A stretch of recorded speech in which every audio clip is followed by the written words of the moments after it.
Oke, assalamualaikum warahmatullahi wabarakatuh. Kembali lagi dengan channel saya di JC, akan menerangkan suatu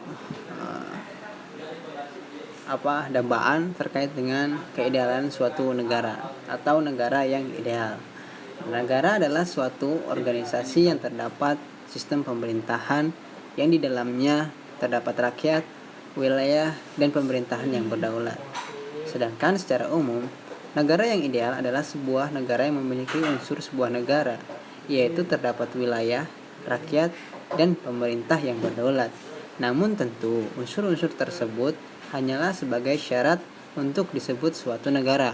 Tapi untuk dikatakan sebagai negara ideal, tentunya juga mempunyai syarat yang lain.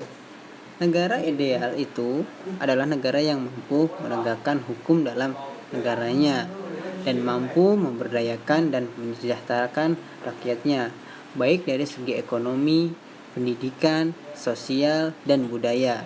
Karena fungsi dari negara itu sendiri sebagai pengayom dan pelindung masyarakatnya.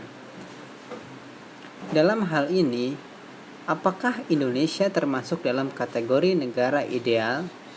Jika kita melihat realita yang terjadi di negara ini, mungkin kita belum untuk mengkategorikan Indonesia sebagai sebuah negara yang ideal. Dapat kita lihat dan kita rasakan bahwa kesejahteraan dan pemberdayaan masyarakat di Indonesia ini masihlah jauh dari kategori negara yang ideal. Berbagai kasus politik pun masih merajalela di negeri ini, seperti kasus korupsi, kolusi, dan nepotisme. Dengan begitu, bagaimana mungkin Indonesia dapat masuk dalam kategori negara ideal? Yaitu salah satunya faktor penghambatnya. Untuk mewujudkan Indonesia sebagai sebuah negara Indonesia yang ideal, mungkin adalah pekerjaan yang tidak mudah apabila antara pemerintah dengan rakyat belum terdapat kolaborasi. Pemerintahan di Indonesia dari masa ke masa belum mengarah kepada kemajuan yang dapat menciptakan sebuah perubahan yang positif untuk rakyatnya. Pemerintahan Indonesia justru mengalami degradasi. Pemerintahan Indonesia sekarang sedang carut-marut, korupsi di mana-mana, budaya diklaim oleh negara lain, adanya kasus politik di lembaga legislatif, sistem tata kota yang semrawut, dan masih banyak lagi fenomena tersebut tentunya disebabkan oleh beberapa faktor. Faktor pertama yaitu para tokoh menjalankan sistem pemerintahan di Indonesia ini sudah mengalami perubahan orientasi, yang semula ingin memajukan negeri justru malah memundurkannya. Sikap moral yang haus dan gila akan kekuasaan menambah rasa kecewa rakyat. Saat ini tidak lagi asing bagi kita mendengar para tokoh politik dan pemerintahan yang menyalahgunakan kekuasaan sebagai lahan untuk mencaruk uang yang bukan haknya. Sungguh ironis memang melihat pemandangan ini. Ketika di negara ini masih banyak terdapat kemiskinan, justru para pemimpinnya sibuk mengumpulkan harta dan berebut kekuasaan. Yang kedua adalah tampak jelas bahwa di Indonesia memiliki pemerintahan yang kurang tegas dan dalam penegakan hukum. Para penegak hukum masih pilih kasih dan memberikan hukuman kepada seseorang yang melanggar hukum.